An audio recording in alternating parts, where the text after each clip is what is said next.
Ya, pemirsa, Kementerian Perindustrian memastikan akan memperpanjang safeguard untuk produk keramik yang berakhir pada bulan Oktober ini.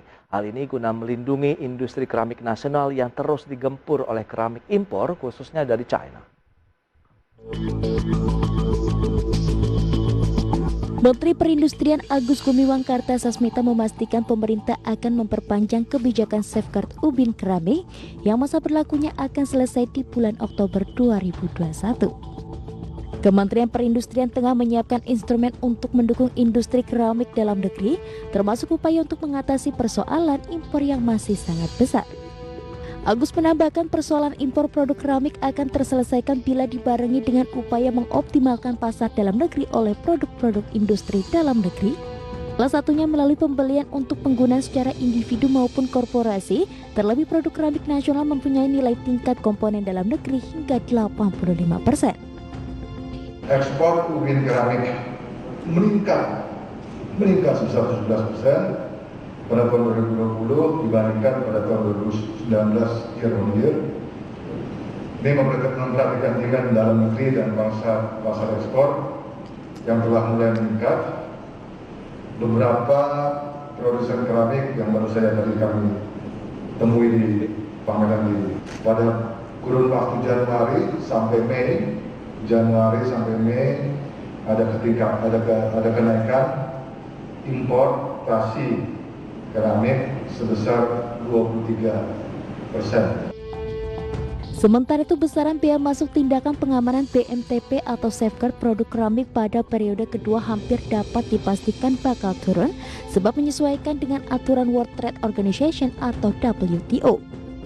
Asosiasi Aneka Industri Keramik Indonesia atau ASAKI menyebutkan bea masuk tindakan pengamanan akan turun pada masa perpanjangan setelah masa berlaku periode sebelumnya berakhir pada 11 Oktober 2021. Besaran BMTP selanjutnya akan turun menjadi 13,17 per ulang. Besaran BMTP selanjutnya akan turun menjadi 13 hingga 17% dari sebelumnya 19 hingga 23%. Dari Jakarta, Adi Firmansyah, IDX Channel.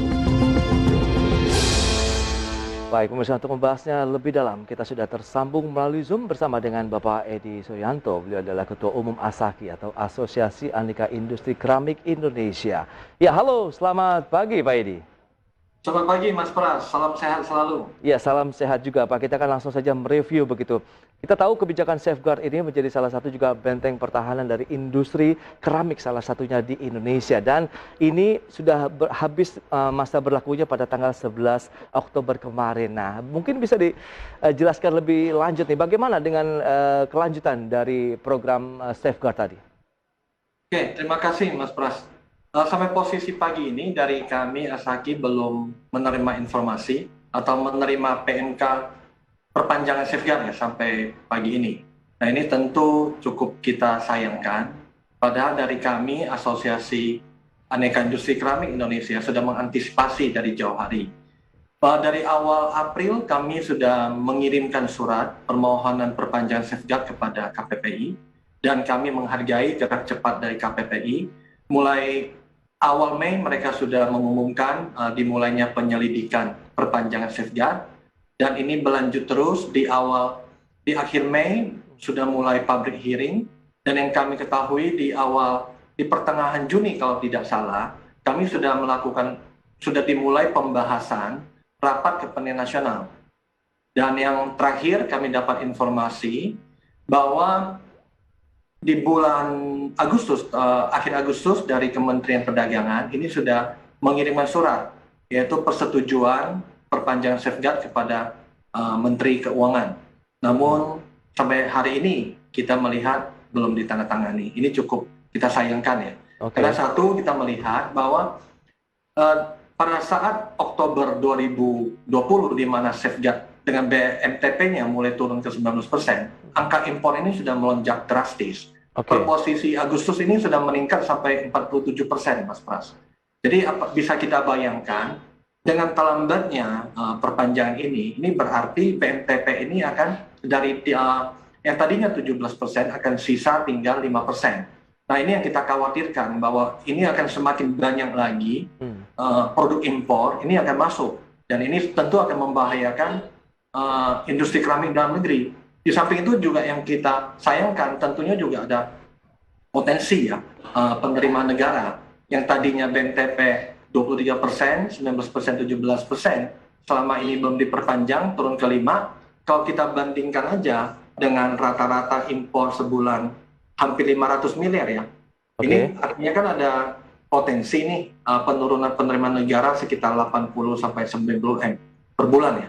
Oke. Jadi harapan kami moga-moga ya ini Kementerian Keuangan gerak cepat dalam waktu minggu ini bisa diperpanjang. Itu harapan kami dari Asaki. Baik, Pak Edi, tapi kalau kita review ke belakang begitu dari penerapan safeguard ini, apakah juga cukup efektif nih untuk menjaga industri keramik kita?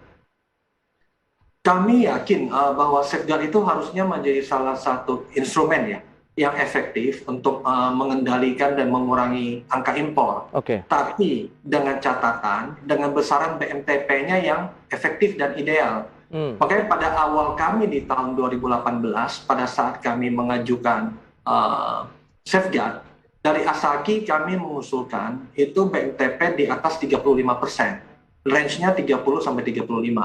Namun seperti yang kita ketahui, yang disetujui adalah 23%, kemudian 21 dan 19. Kita tetap menerima, kita bersyukur, dan kita menghargai, mengapresiasi dukungan pemerintah.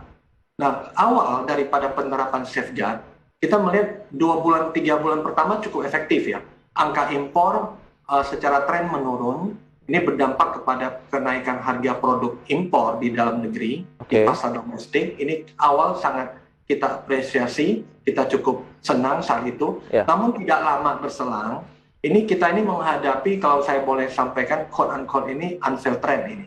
Jadi pemerintah Tiongkok menerapkan atau memberikan tax rebate 14% untuk industri dari negara Tiongkok yang melakukan ekspor ke Indonesia. Nah, karena tentu pihak India juga tidak ingin kehilangan pangsa pasar ya, yang cukup gemuk di Indonesia, mereka juga mensiasati tax rebate ini yang dilakukan oleh sesama pesaingnya dengan menurunkan ketebalan keramik. Yang tadinya satu keping itu berkisar 10 mm, ini diturunkan, ditipiskan menjadi sekitar 8 mm. Artinya cukup banyak ini, 20% yang dikurangi. Nah, setelah itu, ini juga diikuti oleh produsen dari Tiongkok. Jadi itu yang kami hadapi, dua hal tersebut. Di samping itu, kita juga dari asosiasi mempelajari data, tren dari tahun ke tahun, ya, bahwa kemungkinan besar ada indikasi juga nih, transshipment, itu dari negara Tiongkok lewat Malaysia. Nah, ini sedang kita pelajari, kita kumpulkan datanya. Di samping itu juga tidak lepas ada kemungkinan praktek dumping dari produsen Tiongkok dan India. Jadi ini yang membuat yang seharusnya safeguard itu efektif menjadi tidak efektif. Ini bisa kita lihat nih secara angka ya, Mas Pras. 3 tahun sebelum safeguard, kita coba pakai data 2015 sampai 2017. 3 tahun itu angka impor kita totalin sekitar 640 jutaan lah.